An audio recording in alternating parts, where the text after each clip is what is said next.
Hey, hello folks. This is the video tutorial for assignment number 2, lab 54. Okay. There are two problems given here, but you need to submit only the problem number 2, which is down here. So let me go ahead and actually do this problem for you. Uh, we have a frame like this. Okay. Frame means that these are all welded joints. You can see that. These ends are clamped, and the middle point of this bar is pulled down by some amount. Now, you are asked to use the most appropriate element. So you look at this problem.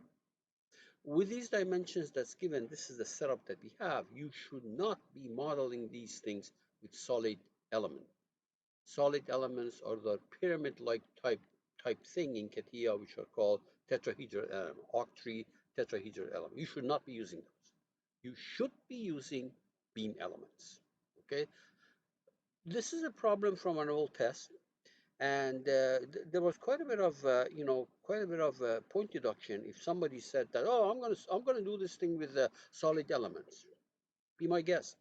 There's going to be a lot of point deductions, because we have been working with you on these issues during the class, during the lecture, write up, YouTube, etc., so that you develop a expertise for these or feeling for these, so that you don't always try to solve a problem with a solid element, which is impossible. If you take a pop can and you try to model a pop can with a solid element, in principle it can be done, but you're not going to get anywhere. Okay, so the other thing is that you have to use your common sense and the expertise that we're providing to you, the experience, to see if there are any planes of symmetry in this problem and use as many planes of symmetry as possible. Okay, first of all, if this was solid, and it is not, then there would be two planes of symmetry. XZ, you cut it like that, and YZ, you cut halfway through the beam, halfway through the solid element. But beam elements, you cannot cut through the thickness. Okay? Simple as that. So if you're modeling this thing with beam elements, the only plane of symmetry is XZ. You have two choices. Either model half of this, exactly like it is, half of it, or model the whole thing and then cut it so that you reduce it to the half.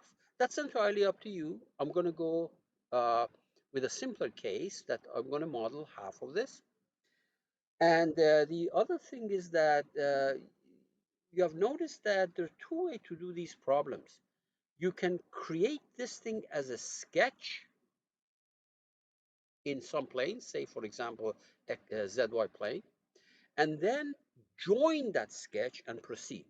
Or you can create this thing as a wireframe. A wireframe means a bunch of lines in space or curves in space in general, and uh, join those if necessary, if required, let me put it that way, and then proceed with the problem. Okay, so what I'm going to do is this particular problem, I'm going to do it two different ways. The first way is create a sketch of this and then join and proceed and solve the problem.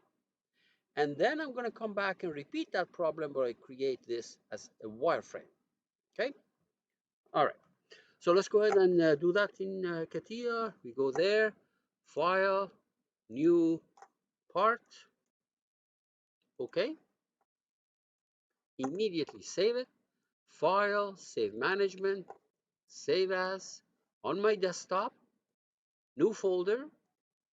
I'm going to call this thing, this is May, I think today is the 19th, and I'm going to call this thing Lab 54. Lab 54. Okay, say okay,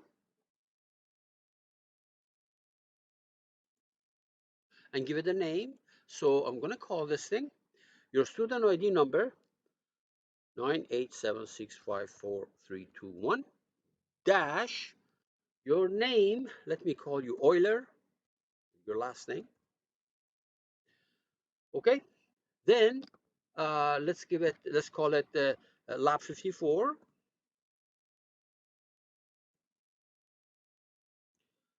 call it homework 2, problem 2, and I'll call it with a sketch. Done with a sketch. Done with a sketch. How about that? Done with sketch. Okay? Please remember, you cannot go and give names once you create the file the way you do it with Word and what is the Word, the PowerPoint, and PDF, etc. You have to go through the file save management. Otherwise, you're going to be shooting yourself in the foot, and there's nothing we can do to help you if you follow that route, and we can't open stuff. Okay? All right. Thank you. Okay, let's make it. So on this convenient plane, vertical plane, I will draw something that resembles this guy that I showed you. So I'm going to make a sketch like that. I'm going to dimension it in a second, like so, and so. And let's dimension these things. So I believe that, cancel. I believe that this thing is 3 inches. I think this guy was 6 inches. 6 inches. All right. And that fellow is 3 also.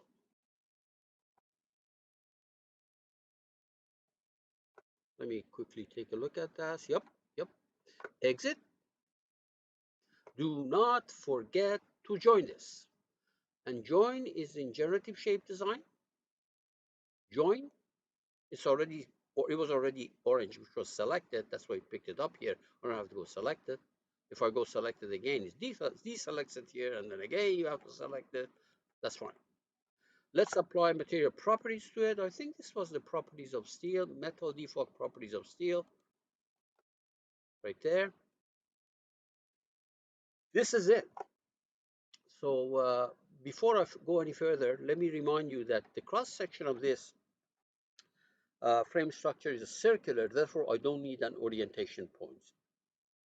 If that was not circular, you would need an orientation point. You have to create a point which properly allows you to position that uh, the cross section.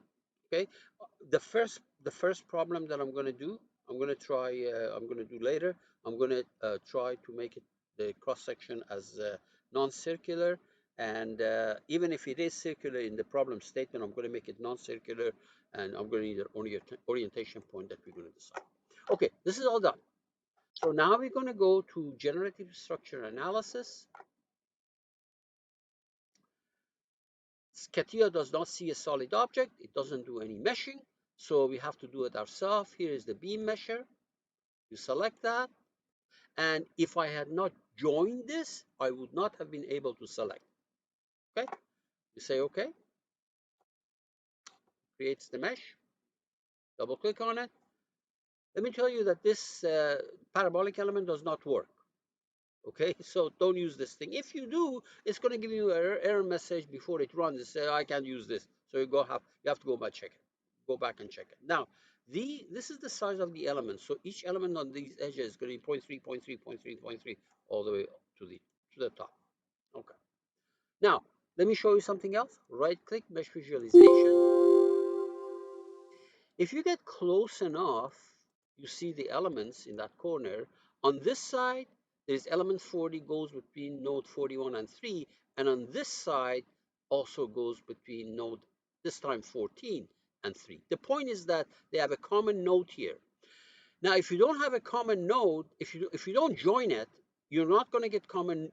What in the case in the next one that I'm going to show you, if I don't join it, I'm going to get different nodes on the two sides, and it is possible to salvage something. You can solve the problem by doing additional work. You have to create connection between this edge and that edge, and call that connection what is it called?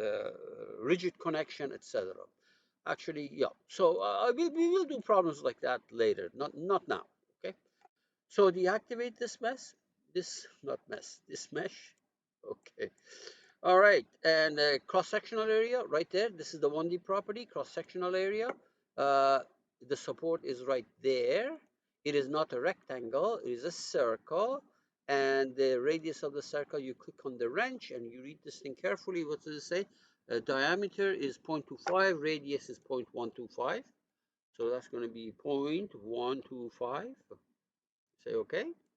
And notice that it does put the circles here, and there's no orientation, but orientation is always circle is a circle, right? You say we can close it. That's why we can close this thing. If this required an orientation, it will not even let you close this. Okay, good, good. So this top is clamped. Now, pay attention, please. This point of the beam is on the XZ plane, which is a plane of symmetry. So symmetry condition requires this. If it's on the XZ plane, it does not move in the direction Y. That's not no-brainer. If this is a plane of symmetry, it should not go to the left or to the right. And the rotations are exactly the opposite. So these are free, these must be fixed. If you don't do these, it is not right, it will run, you'll get wrong answer, and we're going to deduct marks. Okay?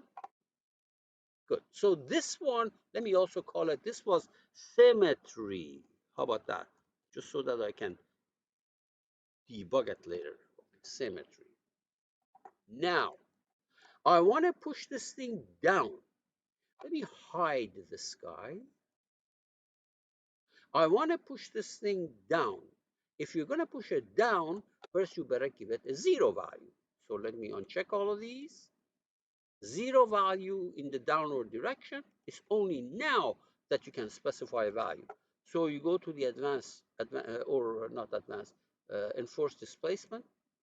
You select this guy and you say go down by the amount 0.01 inch. I want to make sure that this is the value. 0.001 inch. So I put another 0 here. And we say okay. Now let's go and save the analysis file. So file, save management, there's the analysis, save as, and let me move this thing out of the way so that I can see what name I gave this. So your student ID number was 987-654-321.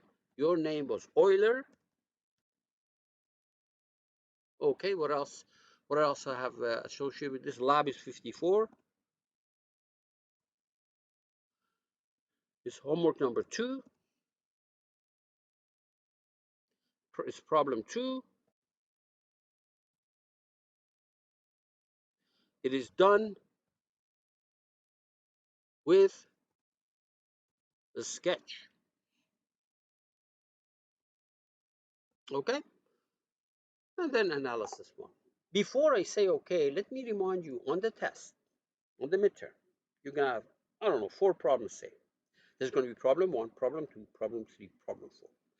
When you work on the part for problem 1, give it the name, your student ID, your last name, problem 2, or problem 1, and any other identifier that you want. Because you're going to put that part in the folder with that name. Okay? There will be a folder on Blackboard with that name, just like you have one for your homework. Okay? And then there's going to be an analysis here. Student ID, your last name, problem 1, any identifier that you may need. You don't need it for the test. You can call it test, midterm, whatever, and then dot analysis, and then you put it there in the same folder. There won't be any template for you to do. Okay. Say okay and okay. And pray. Run. Say okay. Finished. Right there. Look at the view from the front. There we are. That looks good. That looks good. You animate it. See, this point goes down, down, down, down. It doesn't go to the left, doesn't go to the right because it's symmetric, right? Say okay. You want to know displacements? Right there. You want to change the rendering? Material shading, right there. It's easier to see it. You cannot plot stresses. The only stresses that you can plot in CATIA for beams is principal stress, and the only stress that it's going to give you is the axial stress, which is totally useless. Okay? Now, let's say we wanted to know how much force we needed to pull this thing down. So you know what to do. You go to sensor, right click, create resultant sensor, reaction sensor, and go and select the thing that lets you push this thing down. You can take it from the screen, or you can take it from right here. This is the one that allowed us to push it down. First we made it 0, then changed it, and then update. So the answer to this problem is double of this amount, because this force is only for half of it. So when you look at the test, we left a box here for you to fill in the force. You have to put down 2 times that. Otherwise, you're going to lose some marks. If you put this, well, we give you marks, but not the full mark for that particular part of the problem. Okay? Good. So save everything. I want to show you something before I go and do this thing with wireframe, though. And that is, if I go to my element, remember I said that if you change this into parabolic, something is going to go wrong. Unfortunately, I don't know why the heck they have this thing there. It's wrong right there. It said Alfini is not supporting the basically parabolic element. So, well, if you're not supporting it, why are you putting it there? Okay, that's terrible. All right, so I'm going to kill this. I'm not going to save that. I already saved it. And I'm going to rename this with a wireframe. So file, save management, save as. Instead of this name that I currently have with a sketch, I'm going to say with wireframe. With wireframe. Wireframe. Okay, very good. Okay. So now I can make any changes I want without destroying the first one. So let me go ahead and destroy the, not destroy, delete the join. I want to show you something, and delete the sketch. Delete. Okay. Because what I want to do is create 3 lines in space where uh, my beam is going to be made of those. The first coordinate, I'll make 4 nodes. So this is going to be z of -6. So this is the bottom point, the center of the, remember this point right there, okay? Then another one to the right. So that's going to be 3 to the right. And there's going to be 6 above it. So it's going to be 0. There we are. And another one is going to be 3 to the left. So that's y of 3. That's going to be 6. 6 to the left of the global origin. There we are. Okay. Let's make our lines.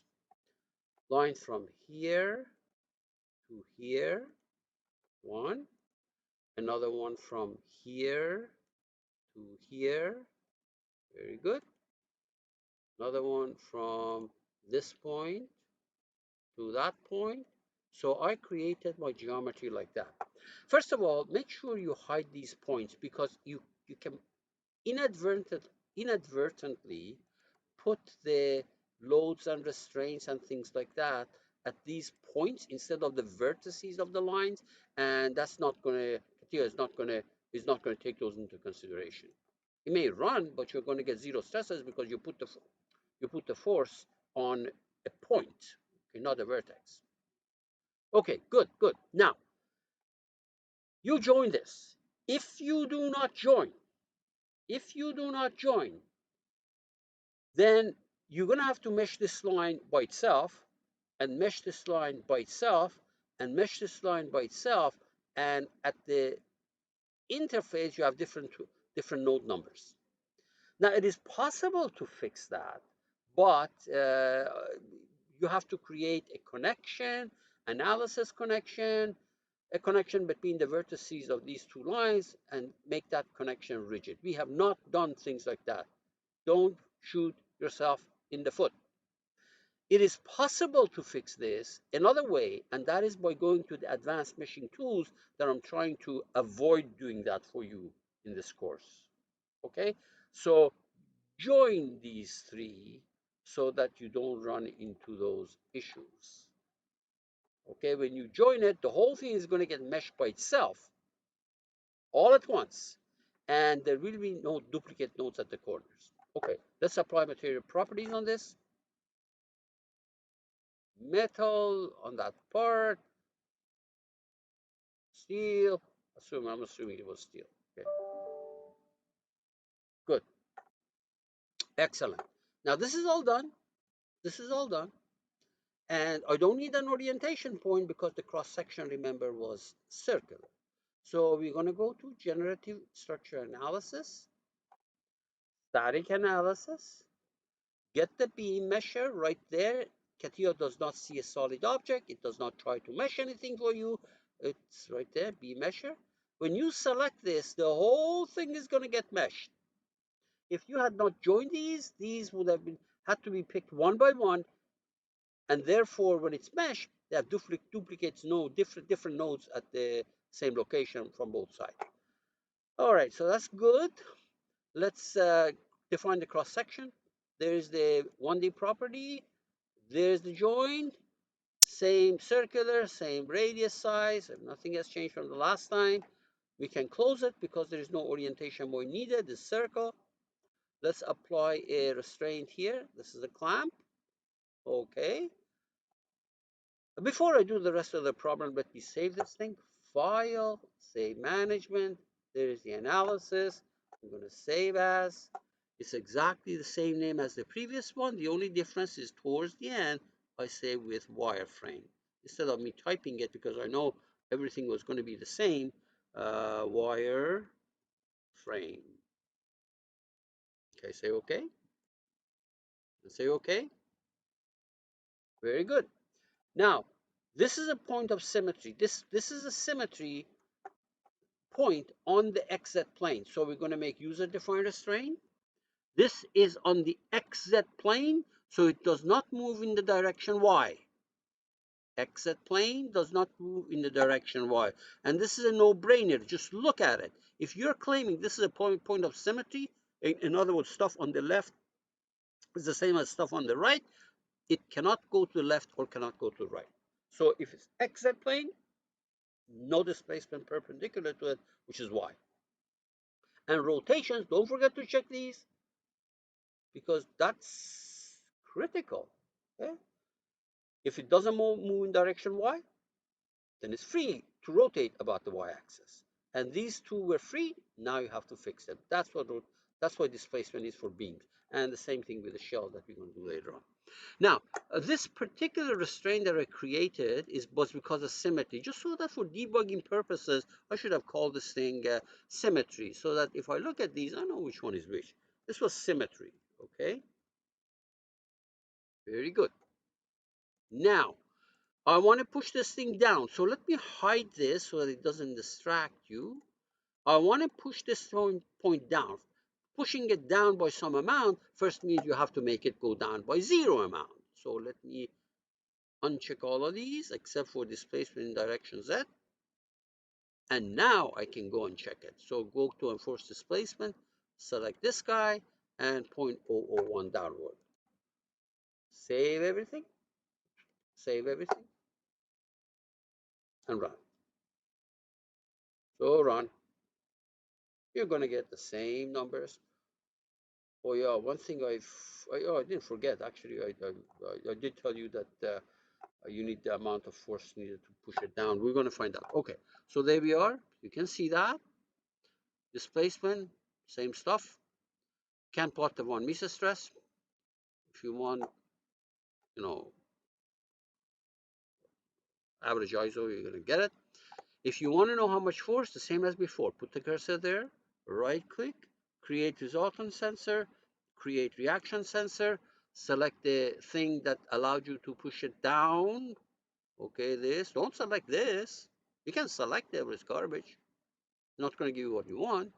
And update, and it's going to go back. So what do you put in this box? Twice that. Twice that means double of that. Okay? All right, so I solved this problem two different ways. One with a sketch, one with a wireframe. Please watch the video for people in Lab 53, because theirs is the wireframe, if you wanted to do it in space, is a little bit more complicated than yours.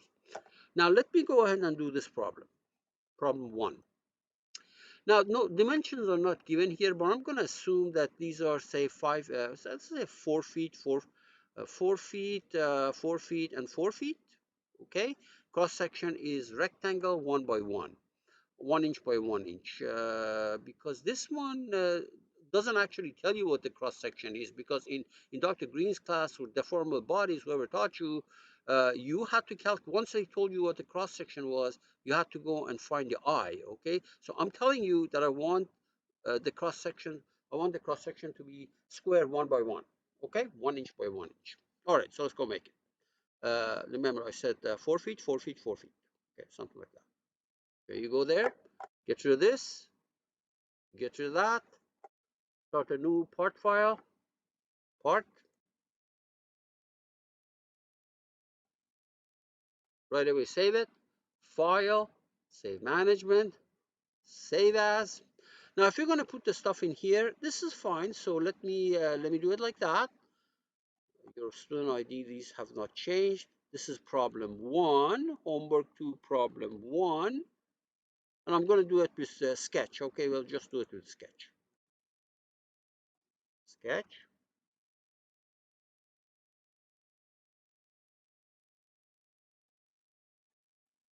Where's the K? Sketch. Something is wrong here. SKETCH. Okay, very good. Say okay. Say okay. So let me create a sketch like that. So on this plane, I will sketch. This does not have any planes of symmetry. You know that, okay? So let's make something. I don't know, perhaps something like that. We're going to clean it up in a second. Okay, so this control middle axis. Let's make it symmetric. Okay, and we can make this angle 45. Or you know what? Let me do this. This one, control that point. Control middle axis also symmetric. Automatically makes that angle 45. Okay, and then we give the dimensions that we want. So dimension, this is going to be 4 feet. 4 feet.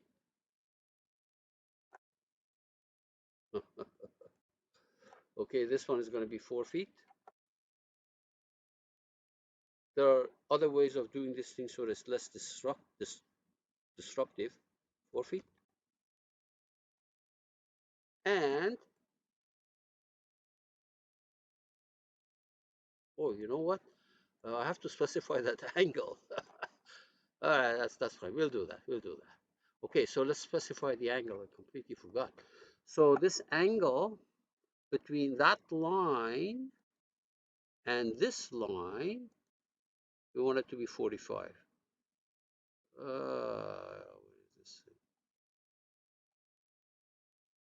Terrible. 45 degrees.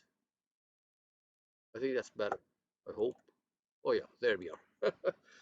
So save everything. Exit. Exit.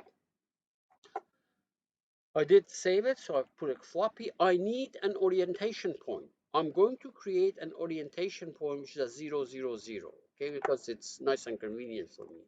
Anything that will give you a square 1 by 1 the way you want it will do. This is not unique. There are other points that you can, many other points that you can pick. Okay. All right, so let's see now. This is all done. Did I join? No, join. I joined it. Oh, yeah, I joined it.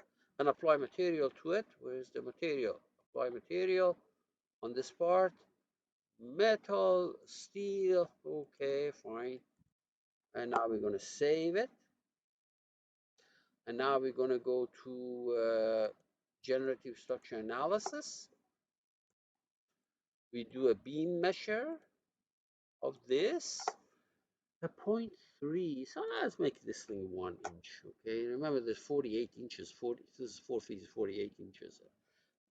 You know, beams are very versatile elements, so they don't have to be very small. I'll make it, I don't know, how about 12? Okay, it's up to you. As long as you're not told what to do, go do whatever you want. Okay, you can mesh it. You can look at the mesh. This is already mesh. You can look at it. See that? And because we joined it, you come from this side or you come from that side, you get the same node number. Okay, very good. And let's save the analysis. File, save management, analysis, save as.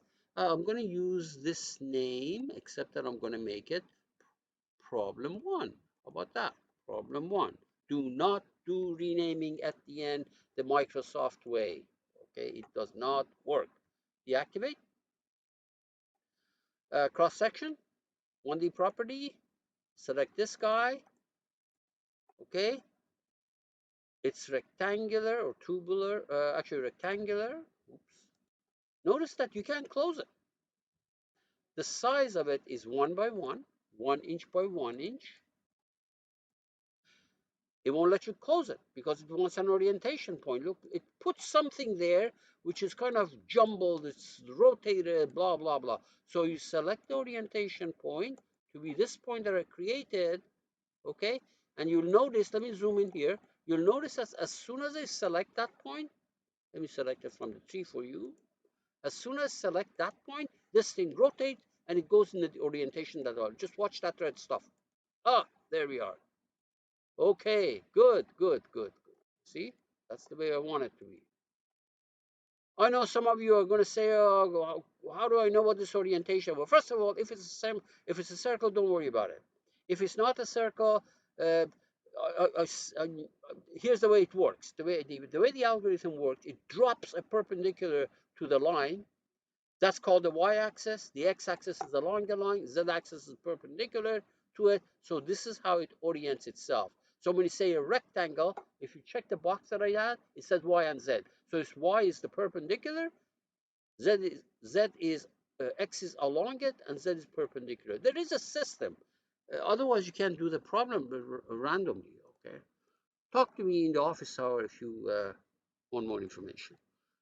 Okay, good. So this is it. These ends are clamped. This end is clamped. So is that end.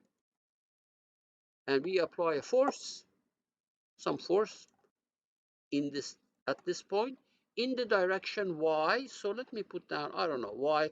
We put down 1,000 pounds right there. You see this? See right there? Remember, this is 4 feet of steel, 4 feet of steel, cross section 1 inch by 1 inch. So I don't know, this 1,000 pound may not be big. Let me remind you, CATIA will not give you stresses. And if you consider that useless, be my guest. CATIA does not give you the stresses in the beam. Okay? So you've got to be careful. If that's the thing of interest to you, you have to do some work yourself. Okay. Save it, run it.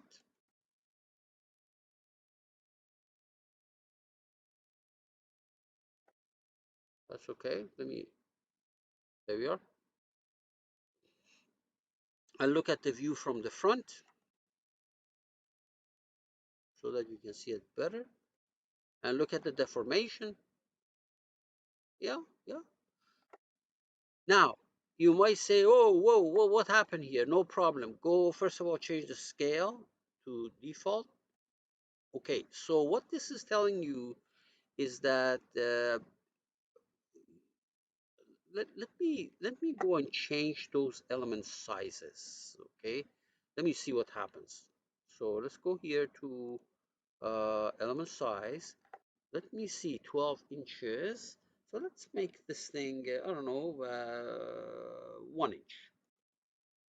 Run it. I didn't expect it to be this bad, but let's look at it. Deactivate. Okay, so this is a problem that it looks like that 1,000 pound actually is too big. I mean, although it doesn't give you stress, but this is not lying to you. Look at the deformation, displacement. Look at it. It's zero 0.7 inches. That's a lot of displacement. Displacement is almost the order of magnitude, same order of magnitude as, say, some order of magnitude as this one is a lot better. You can see that. If you look at the displacement, it is. Deformation is exaggerated, but if you look at the displacement, okay, it is like this. As a matter of fact, if you change the scale to 1, the true scale, you're not going to see that garbage. That's how it's going. That's how it's going to look like in real life. If that is the part that you need, I really should not have refined the mesh, or said that this load may be too much. Of course, it may cause buckling. I understand that, but but this gives you a better description. This is the true deflection. It's not that gum that you saw in front of your eyes. Okay, so this still may be too large. It may cause yielding. I understand that. But that gum that you saw here, okay, ignore that. Ignore that. The actual displacements are this. Okay. Let me just see what the scale here was also. Make it scale of 1. The actual displacements are like that, but you can hardly see it. This is why Katia will scale it up for you, default. Okay, I can make it look a gum, no problem, right there. If you want, make it bigger 3,000 times. Where is it? Oh, oh, look. All right, folks, so I did both problems for you. Good luck.